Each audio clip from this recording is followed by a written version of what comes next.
میں مبلغ بنوں سنتوں کا، خوب چرچا کروں سنتوں کا، ہو کرم بحر خاک مدینہ۔ الحمدللہ رب العالمین والصلاة والسلام علی سید المرسلین، اما بعد فاعوذ باللہ من الشیطان الرجیم، بسم اللہ الرحمن الرحیم۔ الصلاة والسلام علیک یا رسول اللہ وعلی آلک واصحابک یا حبیب اللہ، الصلاة والسلام علیک یا نبی اللہ وعلی آلک واصحابک یا نور اللہ۔ رحمت عالم نور مجسم شاہ بنی آدم رسول محتشم صلی اللہ تعالیٰ علیہ وآلہ وسلم پر درود و سلام پڑھنے کے بے شمار فضائل و برکات ہیں، جن میں سے آئیے ایک درود پاک کی فضیلت آپ کو بیان کرتا ہوں۔ چنانچہ میرے آقا صلی اللہ تعالیٰ علیہ وآلہ وسلم ارشاد فرماتے ہیں، مجھ پر درود پاک کی کثرت کرو، بے شک یہ تمہارے لیے طہارت ہے۔ صلو علی الحبیب صلی اللہ تعالی علی محمد وعلی آلہ وصحبہ وبارک وسلم۔ میٹھے میٹھے اور پیارے پیارے اسلامی بھائیوں، ہم نے جو سورہ بقرہ کی آیت نمبر 261 سے 265 تک کے جو مضامین رکھے، جس میں صدقے کا موضوع، صدقہ و خیرات جسے ہمارے ہاں عرف عام میں کہا جاتا ہے، اس پر تھا۔ اس صدقے کے کچھ معنی اور مفہوم پر بھی غور کیا۔ پھر دو قسمیں ہمیں یہاں پر سامنے آئیں کہ ایک ہے مالی صدقہ اور ایک ہے عملی صدقہ، یعنی جو رقم خرچ کی جاتی ہے، مال دیا جاتا ہے، اس کو ہم مالی صدقہ کہتے ہیں۔ اس کے فضائل بھی اپنی جگہ پر بیان کیے گئے، مگر ایک عملی صدقے کے متعلق بھی ہم نے سنا کہ کس طرح انسان کے نیک اعمال، اچھے جو کام ہوتے ہیں، وہ میں کون کون سی روایتوں میں یہ سارے کام آئے۔ بھٹکے کو راستہ دکھانے وغیرہ سے، راستے سے کوئی تکلیف دہ چیز دور کر دینے کے حوالے سے، نیکی کی دعوت، برائی سے منع کرنا، خود کو برائی سے روکنا وغیرہ، کافی اس میں مدنی پھول آپ کو عرض کرنے کی کوشش کی۔ اور یہ تھا کہ اب کہ صدقہ کہاں کرنا ہے، چند روایت سناتا ہوں۔ سب سے پہلے ایک بڑی پیاری روایت میرے سامنے ہے۔ حضرت سیدنا انس رضی اللہ تعالی عنہ بیان کرتے ہیں کہ جب قرآن کریم کی یہ آیت کریمہ نازل ہوئی، لن تنالوا البر حتی تنفقوا مما تحبون وما تنفقوا من شیء فإن اللہ بہ علیم، کہ یہی خلاصہ ہے کہ تم ہرگز نیکی کو نہیں پا سکتے جب تک کہ اللہ کی راہ میں وہ مال خرچ نہ کرو جو تمہیں پسند ہے۔ تم جو کچھ مال خرچ کرتے ہو، اللہ تبارک و تعالیٰ وہ جانتا ہے۔ تم جو کچھ مال خرچ کرو تو بے شک اللہ اسے خوب جانتا ہے۔ تو جب یہ آیت کریمہ نازل ہوئی تو اس وقت ابو طلحہ رضی اللہ تعالیٰ عنہ بارگاہ رسالت صلی اللہ علیہ وسلم میں حاضر ہوتے ہیں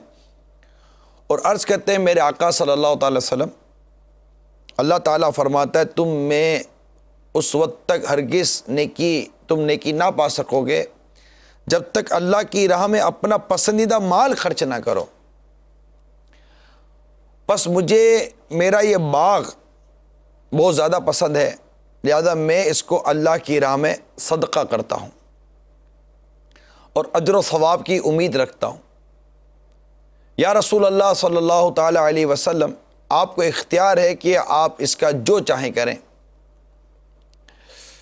اس پر میرے آقا صلی اللہ تعالیٰ علیہ وآلہ وسلم نے ارشاد فرمایا، حضرت طلحہ رضی اللہ تعالیٰ عنہ کو ان کی حوصلہ افزائی فرمائی اور بہت میرے آقا خوش ہوئے اور فرمایا یہ بہت ہی منافع بخش مال ہے، اور میں نے تمہاری یہ گزارش سن لی ہے اور میں مناسب سمجھتا ہوں کہ تم اس باغ کو اپنے رشتہ داروں میں، اعزہ میں تقسیم کر دو۔ ابو طلحہ رضی اللہ تعالیٰ عنہ نے عرض کی، آقا میں ایسا ہی کروں گا، اور انہوں نے وہ باغ اپنے چچا زاد، بھائیوں اور دیگر رشتہ داروں میں تقسیم کر دیا۔ یہ جو میں نے آپ کو روایت بیان کی، بڑی مشہور روایت ہے یہ حضرت طلحہ رضی اللہ تعالیٰ عنہ والی، اور اس میں دو باتیں ہمارے سامنے آئیں. ایک تو اپنی پسندیدہ چیز اللہ کی راہ میں خرچ کرنا، یعنی بڑا ایسا مضمون قرآن پاک میں یہ بھی موجود ہے، اس طرح کا مضمون بھی، کہ تم اللہ کی راہ میں ایسا دینے کا بھی تو قصد نہ کرو نا کہ اگر تمہیں دیا جائے تو تم اپنے لیے قبول نہ، اپنے لیے پسند نہ کرو. تو اللہ کی راہ میں اپنا پسندیدہ مال خرچ کرنا یہ بہت اعلیٰ درجے کی نیکی ہے، بہت اچھی نیکی ہے. اللہ تعالی ہمیں اپنی پسندیدہ چیزیں اس کی راہ میں خرچ کرنے کی توفیق عطا فرمائے. تب اللہ ہی کا دیا ہوا ہے. اور ویسے دیکھا یہ گیا ہے، یہ میں آپ کو مشاہدے کی بات، ایک تجرباتی بات عرض کر رہا ہوں. دیکھا یہ گیا ہے کہ جب بندہ اللہ کی راہ میں اپنی یہ پسند کی چیزیں خرچ کرتا ہے تو رب کریم اس سے بہتر سے بہتر عطا فرماتا ہے، بہتر سے بہتر عطا فرماتا ہے. میں دوبارہ آپ کو ایک مثال کے لیے ہمارے شیخ طریقت امیل سنت کی مثال عرض کروں گا. کئی مرتبہ یہ پریکٹیکلی اور آنکھوں دیکھی بات بیان کر رہا ہوں کہ کئی مرتبہ امیل سنت کو بڑے قیمتی تحفے آئے، اور واقعی امیل سنت کے اندر رہتے ہوئے کچھ اس طرح کی سمجھ پڑتی کہ یہ چیز امیل سنت کو پسند بہت ہے، چاہے وہ غذا کے نام پر ہو، چاہے وہ کسی چیز کے استعمال کے نام پر ہو، کسی بھی چیز کے ہو تحفہ آتا ہے. کئی مرتبہ دیکھا ہے کہ آپ وہ تحفہ کسی اسلامی بھائی کو، اور بالخصوص اگر کوئی ایسا غریب اور مدنی کاموں میں مصروف اسلامی بھائی ملتا ہے تو اس کو تحفے میں دے دیا کرتے ہیں اور یہ خرچ کرتے ہیں. اور بھی کئی چیزیں امیل سنت کی سیرت سے اس طرح کا دیکھا ہوا ہے. تو اللہ تعالی ہمیں بھی توفیق عطا کرے. بعض اوقات مذاق مسکری میں بھی آدمی اس طرح کی چیزیں کرتا نہیں ہے اور سمجھتا ہے کہ یہ بس یوں ہی ہے، مگر حقیقت یہ ہے کہ اگر ہم اپنی پسندیدہ چیزوں کو اللہ کی راہ میں خرچ کرنے کی عادت پیدا کریں. آپ کوئی خوشبو، آپ کے پاس خوشبو بہت پسند ہے آپ کو، آپ کسی کو اللہ کی رضا کے لیے،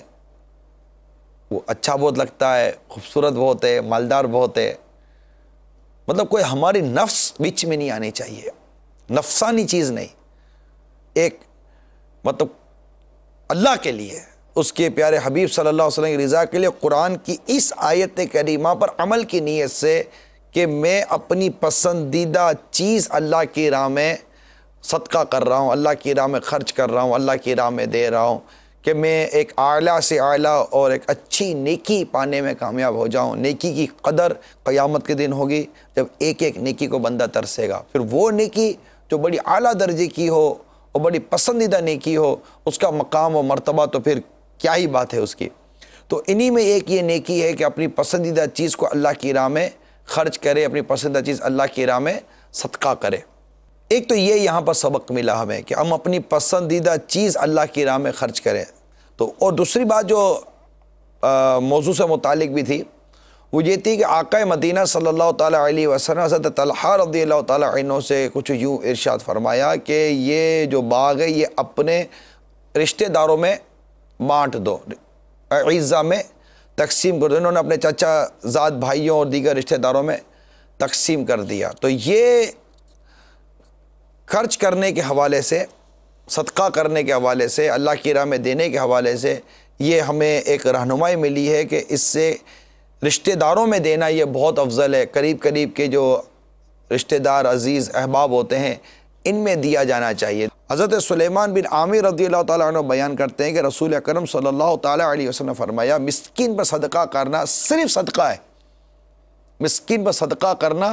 صرف صدقہ ہے اور رشتہ دار کو صدقہ دینے پر دوہرا اجر ہے. صدقہ اور صلہ رحمی، یعنی اگر ہم رشتہ دار کو دیتے تو ہمیں 2 اجر ملتے ہیں، صدقہ کرنے کا اجر بھی ملتا ہے اور صلہ رحمی کا بھی اجر ملتا ہے. یہ ترمذی شریف کی حدیث تھی. ابو داؤد شریف کی حدیث ہے کہ حضرت ابو ہریرہ رضی اللہ تعالیٰ عنہ راوی ہیں کہ انہوں نے رسول اکرم صلی اللہ تعالیٰ علیہ وسلم سے سوال کیا، یا رسول اللہ صلی اللہ تعالیٰ علیہ وسلم کون سا صدقہ افضل ہے؟ سرکار مدینہ صلی اللہ تعالیٰ علیہ وسلم نے ارشاد فرمایا کم سرمایے والے کا خدمت دین میں کوشش کرنا، اور اس سے ابتدا کرو جس کی کفالت تمہارے ذمہ ہے، اس سے ابتدا کرو. اس کے ساتھ ایک اور حدیث پاک بھی ہے کہ حضرت میمونہ بنت حارث رضی اللہ تعالیٰ عنہما روایت کرتے ہیں کہ انہوں نے اپنی لونڈی حضور اکرم صلی اللہ علیہ وسلم کی حیات مبارکہ میں آزاد کی، اور اس کا ذکر سرکار مدینہ صلی اللہ علیہ وسلم کی بارگاہ میں کیا کہ میں نے یہ عمل کیا ہے، تو میرے آقا صلی اللہ تعالیٰ علیہ وسلم ارشاد فرمایا اگر تم اسے اپنے ماموں کو دے دیتی تو زیادہ ثواب ملتا۔ یہ بخاری اور مسلم کی روایت ہے۔ اسی طرح مجھے روایت یاد آ رہی ہے کہ جس میں یہ اس کا مضمون یہ بنتا ہے کہ افضل صدقہ وہ ہے جو تو اپنے ایسے رشتہ دار کو دے جو تجھ سے تعلق توڑ کر بیٹھا ہے، تجھ سے ناراض ہو کر بیٹھا ہے، تجھ سے توڑ کر بیٹھا ہوا ہے، رنجیدہ ہے، اس سے صدقہ دینا یہ زیادہ افضل ہے۔ اللہ کی رضا کے لیے دینا ہے نا، کہ میرا یہ مال، میرا یہ روپیہ، میرا یہ صدقہ اللہ قبول کر لے، اللہ اسے پسند کر لے کہ ہاں میرے بندے نے میری رضا کے لیے اور جہاں مجھے زیادہ پسند تھا اسے وہاں صدقہ کیا ہے۔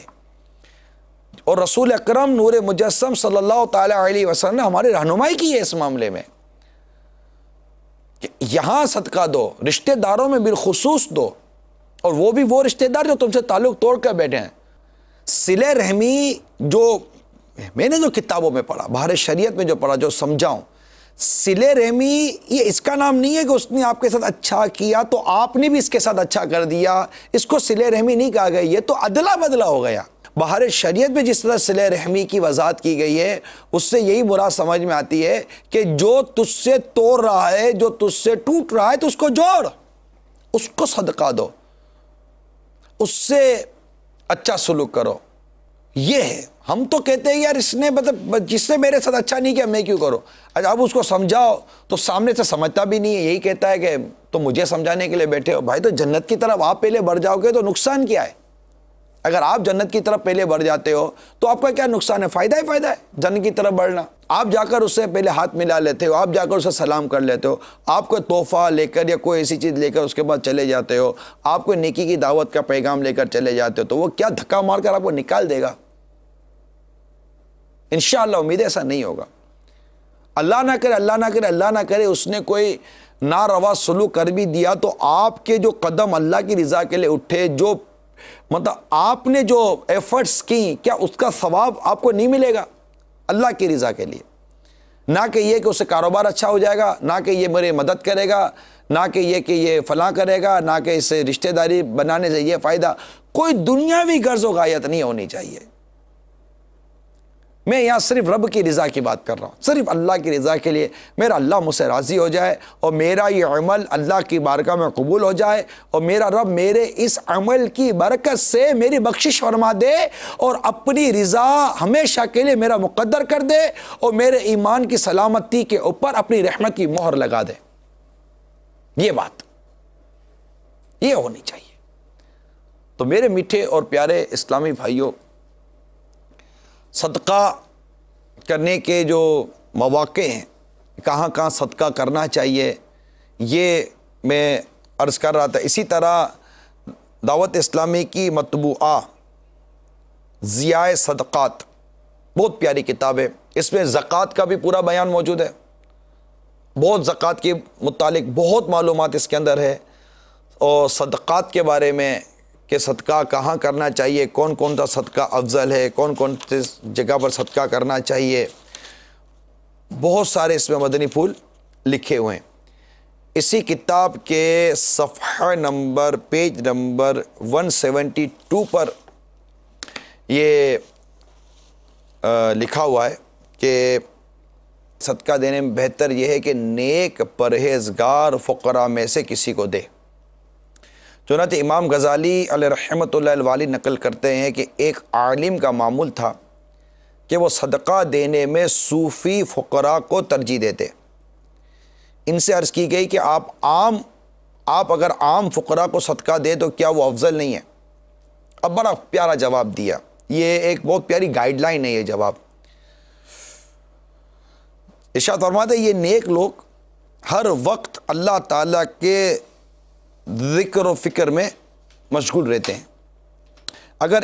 ان پر فاقہ یا کوئی مصیبت آئے تو ان کے مشاغل میں خلل آئے گا، لہذا میرے نزدیک دنیا کے 1000 طلبگاروں کو دینے سے بہتر ہے کہ ایک سچے دیندار کو دوں۔ جب حضرت سیدنا جنید بغدادی رحمۃ اللہ تعالیٰ علیہ کو یہ بات بتائی گئی تو آپ نے اسے پسند فرمایا اور فرمایا کہ یہ شخص اللہ کے ولیوں میں سے ہے، میں نے آج تک اتنی اچھی بات نہیں سنی۔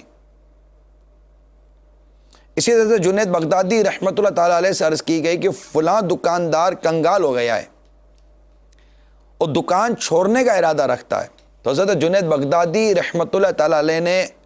انہیں کچھ مال بھیجا اور کہلوایا کہ یہ مال استعمال کریں اور دکان بند نہ کریں، کیونکہ تجارت آپ جیسے لوگوں کے لیے نقصان دہ نہیں۔